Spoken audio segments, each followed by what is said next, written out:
Yes, hello students. Uh, Today we are going to discuss the screening effect, uh, Slater rule, and then periodic table. Okay, first screening or shielding effect.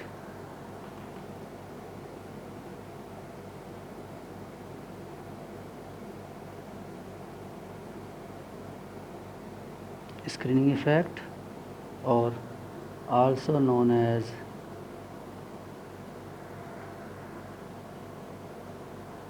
shielding effect.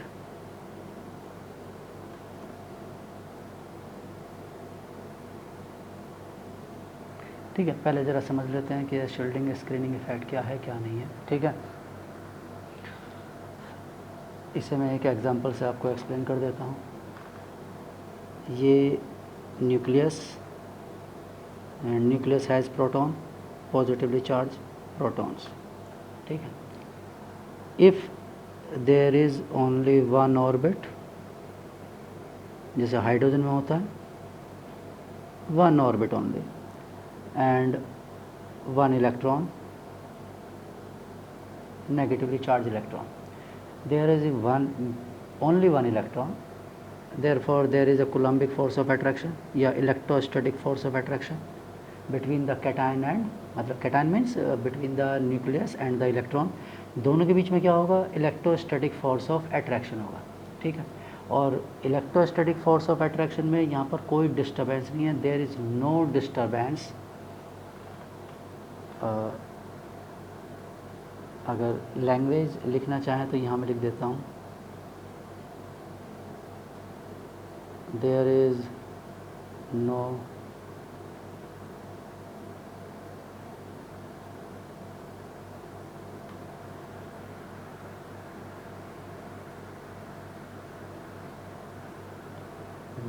चलो language बाद में लिख लेंगे, छोड़ो। ठीक है, वो हम एक साथ ही डेफिनेशन में नोट कर लेंगे, पहले समझ लेते हैं। तो इलेक्ट्रॉन, ये इलेक्ट्रॉन और पॉजिटिव चार्ज के बीच में क्या है, क्या है दोनों के बीच में, अट्रैक्शन है, और अट्रैक्शन में डिस्टरबेंस करने वाला कोई नहीं होगा। ठीक, अब लेकिन अगर हम क्या करें, इसमें और एक ऑर्बिट एज्यूम करें,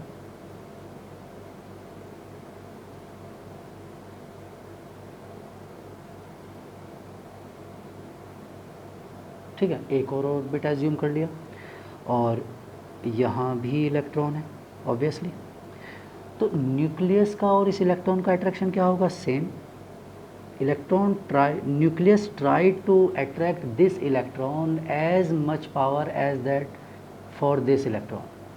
तो न्यूक्लियस जिस पावर से इस इलेक्ट्रॉन को अट्रैक्ट कर रहा है, ये उस पावर से इस इलेक्ट्रॉन को भी अट्रैक्ट करेगा, क्योंकि इसकी पावर में तो चेंज हुआ नहीं है। ठीक है, तो ये न्यूक्लियस इस इलेक्ट्रॉन को भी ऐसे ही अट्रैक्ट करना चाहेगा, उतना ही क्लोजर अट्रैक्ट करना चाहेगा, सब कुछ ऐसा ही सेम। ठीक है, बट ये जो पहले से इलेक्ट्रॉन अवेलेबल है, इनर इलेक्ट्रॉन, ये अंदर का इलेक्ट्रॉन क्या करेगा, इस इनकमिंग इलेक्ट्रॉन को, इसके बीच में क्या होगा, रिपल्शन होगा। अब इसे दोबारा समझिए, न्यूक्लियस का और फर्स्ट इलेक्ट्रॉन के बीच का कोई इंटरफेरेंस या कोई भी डिस्टरबेंस नहीं है। ठीक है, कोई भी कन्फ्यूज़न नहीं है उसके, इसके अट्रैक्शन और इसके अट्रैक्शन में, दोनों के बीच में कोई भी डिस्टरबेंस नहीं होगा। ठीक है, इंटरफेयर करने वाला कोई नहीं है इसमें, क्लियर, इसमें इंटरफेयर करने वाला कोई नहीं होगा। और लेकिन अगर हम सेकंड इलेक्ट्रॉन की बात करते हैं, तो इस सेकंड इलेक्ट्रॉन और इस न्यूक्लियस के बीच में क्या होगा, एक इलेक्ट्रॉन प्रेजेंट है जो इंटरफेयर करेगा। ठीक है, और ये इलेक्ट्रॉन इस इलेक्ट्रॉन को क्या करेगा, रिपेल करेगा। ठीक है, रिपेल तो करना ही है इसे, क्योंकि दोनों पर सेम चार्ज है, तो इसका मतलब है ये इसे रिपेल करेगा। अब मान लेते हैं और भी कोई ऑर्बिट है, मैं एक एक इलेक्ट्रॉन ही एज्यूम कर रहा हूँ, वैसे एक ऑर्बिट में एक इलेक्ट्रॉन नहीं होते हैं, ये तो मैं सिर्फ आपको एक्सप्लेन करने के लिए एक एक इलेक्ट्रॉन ही एज्यूम कर रहा हूँ। इसके बाद एक और ऑर्बिट, इसमें भी इलेक्ट्रॉन। अब ये न्यूक्लियस सेम ऐसे ही इसे भी अट्रैक्ट करेगा, लेकिन इस इलेक्ट्रॉन के लिए अब और ज़्यादा डिस्टरबेंस है। इस इलेक्ट्रॉन के लिए क्या डिस्टरबेंस है, इस इलेक्ट्रॉन के लिए डिस्टरबेंस है हमारे पास क्या, कि ये दो अंदर के इलेक्ट्रॉन जो प्रेजेंट है, इनर इलेक्ट्रॉन्स, वो क्या कर रहे हैं, इस आउटर इलेक्ट्रॉन को शील्ड कर रहे हैं। ठीक है, यानी कि ये न्यूक्लियस तो इस इलेक्ट्रॉन को अट्रैक्ट करना चाहता है, बट अंदर इनर इलेक्ट्रॉन जो अंदर इलेक्ट्रॉन प्रेजेंट हैं वो इलेक्ट्रॉन्स इसे क्या कर रहे हैं, प्रोटेक्ट कर रहे हैं अगेंस्ट, किसके अगेंस्ट में प्रोटेक्ट कर रहे हैं उसे, अट्रैक्शन ऑफ न्यूक्लियस, न्यूक्लियस के अट्रैक्शन से प्रोटेक्ट कर रहे हैं उसे, ठीक है, न्यूक्लियस के अट्रैक्शन से प्रोटेक्ट कर रहे हैं।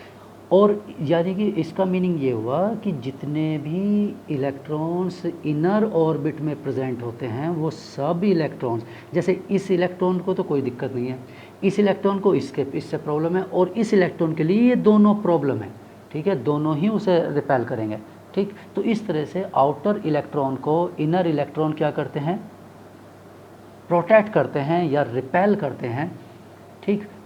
किससे रिपेल करते हैं, न्यूक्लियस से के अट्रैक्शन से शील्ड करते हैं, न्यूक्लियस से रिपेल, दूर ले जाते हैं न्यूक्लियस से, बिकॉज उनके पास क्या होता है, सेम अट्रैक्शन होता है, ठीक है, इसलिए ऐसा करते हैं।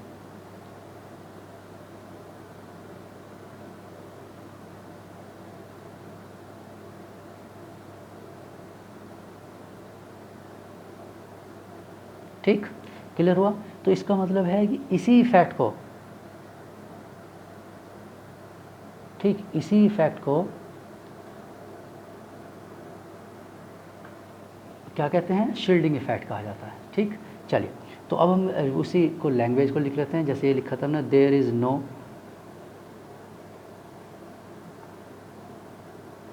डिस्टर्बेंस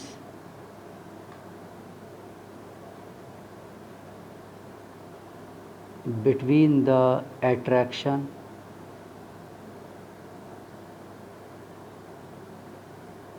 of nucleus यानी positive charge and electron of first orbit, या ब्रैकेट में लिख देते हैं फर्स्ट इलेक्ट्रॉन, ठीक है, पहले इलेक्ट्रॉन में कोई but,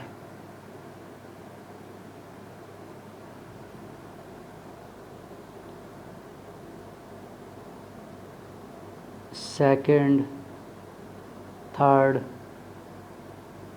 fourth and onwards incoming electrons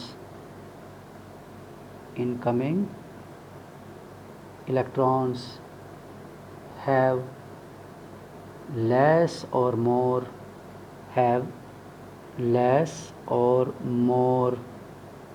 disturbance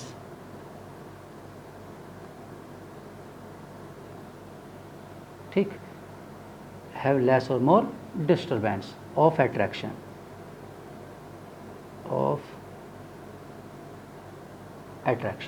ठीक है, उसमें डिस्टर्बेंस रहेगा। क्यों डिस्टर्बेंस रहेगा, बिकॉज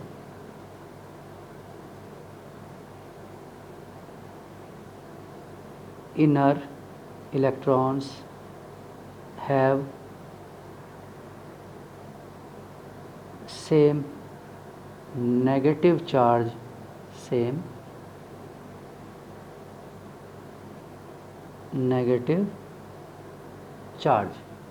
ठीक, due to which there is repulsion between electrons,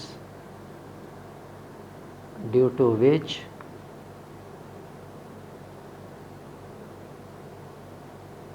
there is a repulsion between electrons, ठीक है। तो अब इस रिपल्शन को इसी से जनरेट होता है स्क्रीनिंग इफेक्ट। अब क्या लिखते हैं, डेफिनेशन के लिखते हैं, द प्रोसेस लिख सकते हो, ठीक है, या फिनोमेना लिख सकते हो,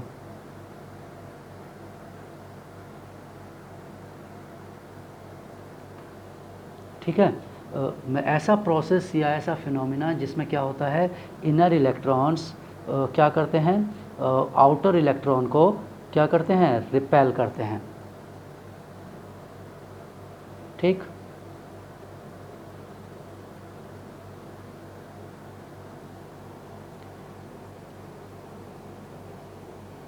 द प्रोसेस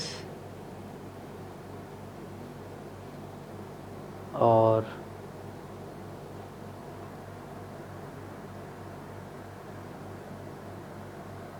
फिनोमेना लिख सकते हो या फिनोमेनन लिख सकते हो, फिनोमिनन और phenomena.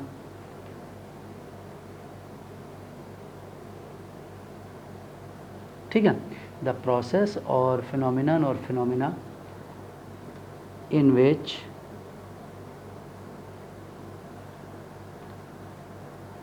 inner electrons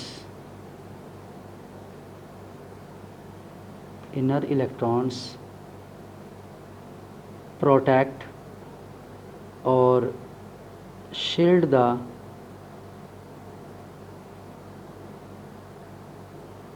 outermost electron from the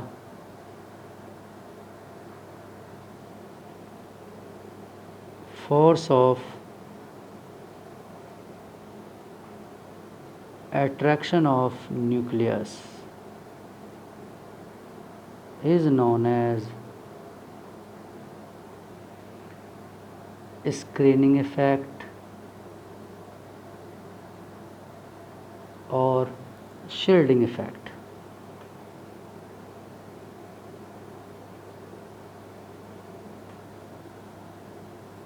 ठीक है, इस फिनोमिना को या इस प्रोसेस को क्या कहते हैं? It is known as shielding effect. इसे शील्डिंग इफेक्ट कहा जाता है। ठीक है, क्लियर?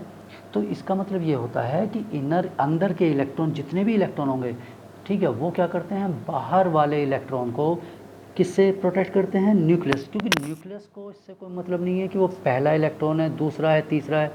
न्यूक्लियस एक पॉजिटिव चार्ज है और इलेक्ट्रॉन एक नेगेटिव चार्ज है, दोनों में अट्रैक्शन होगा। ठीक है, अब उस अट्रैक्शन को स्टॉप कौन कर सकता है, स्क्रीन कौन कर सकता है, शील्ड कौन कर सकता है? वो केवल अंदर के इलेक्ट्रॉन बचा सकते हैं। अगर ये अंदर के इलेक्ट्रॉन नहीं होंगे, मान लो मैं हटा देता हूँ, तो सीधा ये इलेक्ट्रॉन इसके पास खींच जाएगा, अट्रैक्शन में आ जाएगा और इसके क्लोज चला जाएगा। लेकिन जब तक ये अंदर इलेक्ट्रॉन्स हैं, ये अंदर के इलेक्ट्रॉन्स इस बाहर के इलेक्ट्रॉन को न्यूक्लियस के पास नहीं आने देंगे, यानी ये इससे बचा कर रखते हैं। यानी इस इलेक्ट्रॉन को रिलीज़ करना क्या है? सबसे ईजी होगा। इस इलेक्ट्रॉन का रिलीज़ सबसे ईजी होगा। क्यों? क्योंकि ये इस पर न्यूक्लियस का सबसे कम अट्रैक्शन होता है। ठीक है, it has least attraction of nucleus. Outer most electron पर सबसे कम अट्रैक्शन होता है न्यूक्लियस का, इसलिए सबसे पहले कौन रिलीज़ होता है? आउटर मोस्ट इलेक्ट्रॉन का इजेक्शन होता है। ठीक, अब इसे सॉल्व कैसे करते हैं? इसे सॉल्व करते हैं जेड इफेक्टिव कहते हैं, स्क्रीनिंग इफेक्ट या ठीक है शील्डिंग इफेक्ट कहा जाता है, ये और जेड इफेक्टिव इक्वल टू क्या होता है? जेड इफेक्टिव इक्वल टू होता है Z atomic number minus sigma. ये क्या है? Atomic number. और ये क्या है? Effective nuclear charge. Atomic number या न्यूक्लियर चार्ज भी कह सकते हैं। ये इफेक्टिव न्यूक्लियर चार्ज। और सिग्मा क्या होता है? It is known as shielding constant.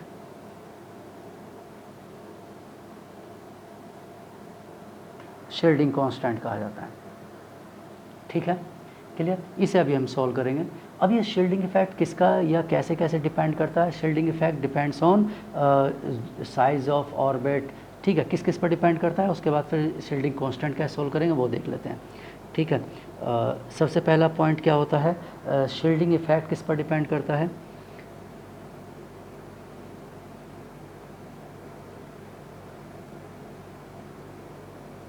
Shielding effect decreases with increase in number of orbit। जैसे जैसे बड़ा ऑर्बिट होता जाएगा, शील्डिंग इफेक्ट क्या होता रहेगा? पुअर होता जाता है, वीक होता रहता है। ठीक है, जैसे मैं बात करूँ किसकी?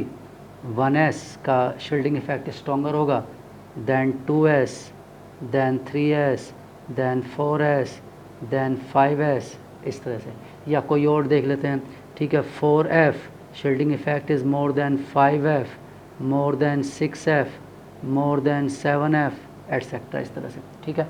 या p सब शेल ले सकते हैं, ठीक, इस तरह से कोई भी सेल, मतलब नंबर ऑफ ऑर्बिट इंक्रीज़ होगा तो ये डिक्रीज़ हो जाएगा। और किसका क्या इफेक्ट हो सकता है? Shielding effect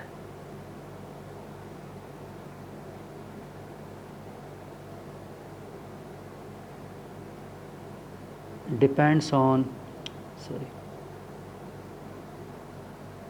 type of sub shell, ठीक है।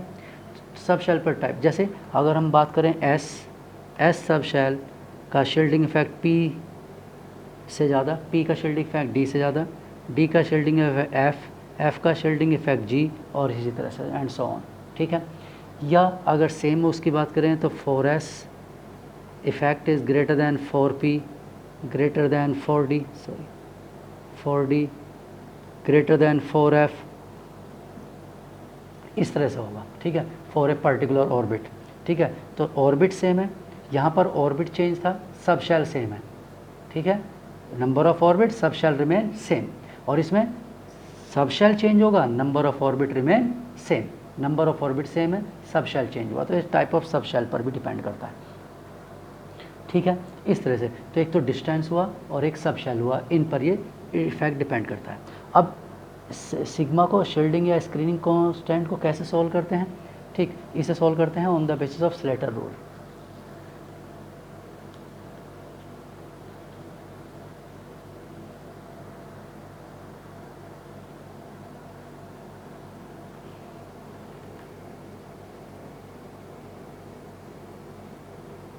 शील्डिंग कांस्टेंट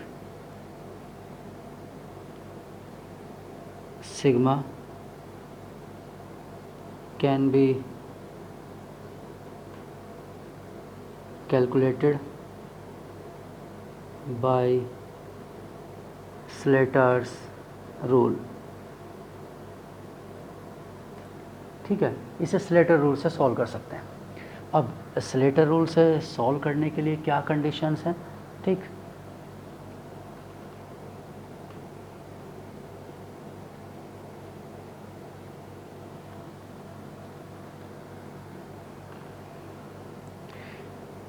ये फॉर्मूला तो लिखा ही है, Z effective equal to Z minus sigma, ठीक है।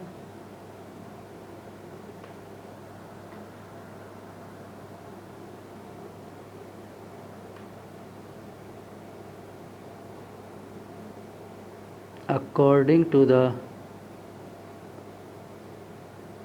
rule, atoms having specific arrangement of subshells, ठीक है, उनमें स्पेसिफिक अरेंजमेंट होता है। कैसा अरेंजमेंट होता है? ठीक है, known age groups, specific arrangement of subshell known age groups, उन्हें ग्रुप्स कहा जाता है। जैसे 1s it is one group,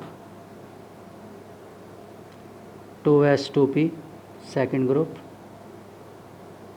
3s 3p third group, 3d fourth group, 4s 4p fifth group, 4d six group, 4f seventh group, 5s 5p eighth group, and so on, ठीक है। Bracket, ठीक है, represent by brackets, ये group जो होते हैं ये bracket होते हैं, bracket is known as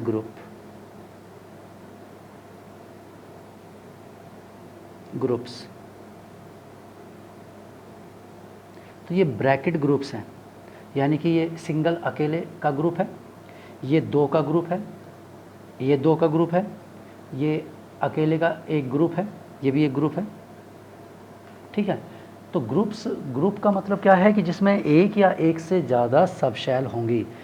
first वाले केस में एक ही सब शेल होता है इसलिए अकेला रहेगा, सेकंड में दो होते हैं दोनों एक साथ रहेंगे, थर्ड में तीन होते हैं लेकिन यहाँ दो का एक ग्रुप होगा और ये अलग से रहेगा, फोर्थ में चार होते हैं तो यहाँ तीन ग्रुप होंगे, ये दोनों यानी एस और पी का एक ग्रुप बनता है, डी और एफ जी वगैरह का अलग ग्रुप होता है। तो डी सिंगल ही रहता है अलग ग्रुप में, एफ सिंगल ही रहता है अलग ग्रुप में, एस और पी एक साथ होते हैं, इसमें पी होता नहीं है इसलिए हमने लिखा नहीं है। ठीक है, तो ये इस तरह से ग्रुप में अरेंज्ड होते हैं। ठीक,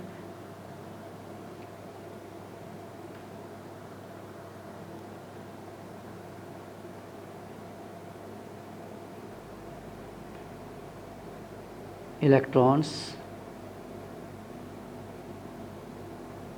present in these groups having specific numerical values। ठीक है, जो भी इलेक्ट्रॉन्स इन ग्रुप में प्रेजेंट होते हैं उनकी स्पेसिफिक वैल्यू होती है। ठीक है, जैसे फॉर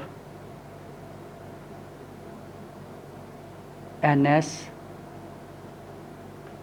और NP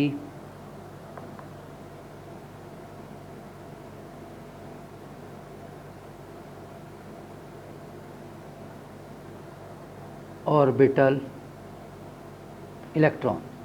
ठीक है, orbital means electron is present in NS और NP ऑर्बिटल। ठीक, तो मैं लिख देता हूँ rules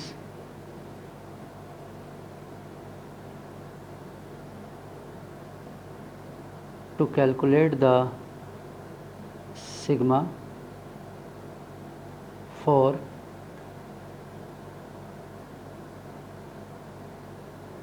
that electron which is present in NS or NP orbital और सब शेल। ठीक है, उसके लिए रूल्स होते हैं। तो पहला रूल क्या है, फर्स्ट रूल क्या है, electrons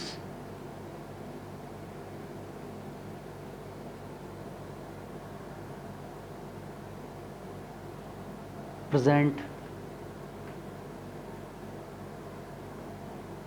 to the right side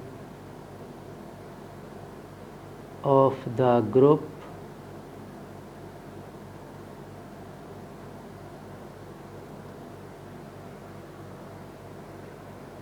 containing or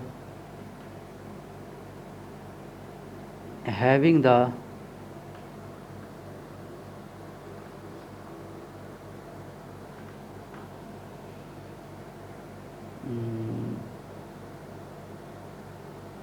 having the electron. अब ये इलेक्ट्रॉन किसकी हम बात कर रहे हैं, इस इलेक्ट्रॉन की बात कर रहे हैं। ठीक है, मतलब जो अंडर ऑब्जर्वेशन ऐसे लिख दें, having the electron under observation. ठीक है, तो उसके राइट साइड वालों की कोई भी न्यूमेरिकल वैल्यू नहीं होती है। Present to the right hand side of the group containing और having the electron under observation have no contribution, have no contribution towards sigma, यानी उनकी वैल्यू ज़ीरो होती है। हैव नो कंट्रीब्यूशन या लिख सकते हैं ज़ीरो कंट्रीब्यूशन टुवर्ड्स सिग्मा। ठीक है, मैं भी उसमें आपको इसे लिखने के बाद एग्जांपल से आपको एक्सप्लेन कर दूंगा। ठीक है, तो आपको ये रूल क्लियर हो जाएगा। Next, second